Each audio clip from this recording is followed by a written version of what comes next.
Hello, and welcome back to our Plan.City MBS how-to series.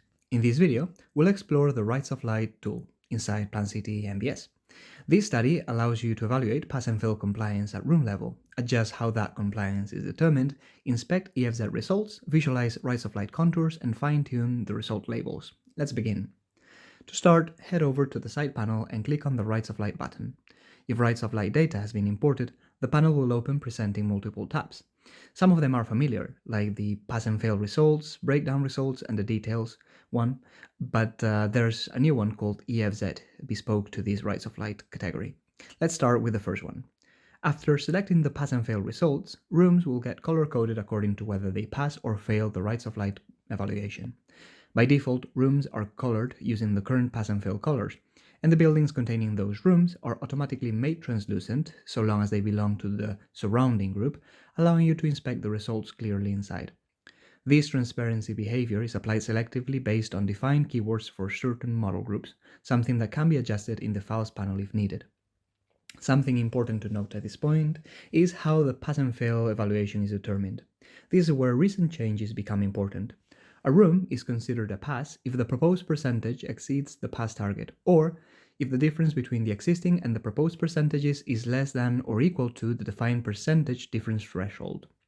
By default, the app uses rounded integer values exported from MBS. These rounded values can influence borderline cases. For example, a value of 98.9 may be rounded to 99. Because of this, two new controls allow you to precisely tailor how compliance is calculated. The first one is the Use Raw Percentage Values checkbox, an element that is disabled by default.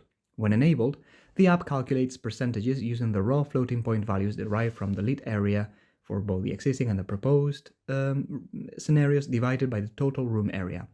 The result is rounded to one decimal place rather than to the nearest integer. This gives you more precision when working with edge cases. The second one is the Area Threshold text box, which controls the percentage difference threshold value, the default being 1. You can set it between 0 and 5, depending on the criteria used at your practice. Adjusting this value directly affects how many rooms pass or fail under the second compliance condition. Together, these two controls give you full control over how Rights of Light compliance is categorized. On top of that compliance logic, there are other functionalities available in this panel, such as the building filter drop-down box, which you can use to isolate specific buildings, the toggle window visualization button to show or hide windows associated with each Rights of Light entry, the toggle results on window button, which will color windows according to whether the room associated with those results pass or fail. Then we have the toggle building labels, a button that will display the building names. And then we have the toggle result labels, which will display Rights of Light values directly on rooms. Clicking on the cog icon next to toggle result labels opens the label customization panel, where you can adjust which properties are displayed, modify size and offset, change label color, or fine-tune rendering behavior. And remember, labels only appear when you're near the results.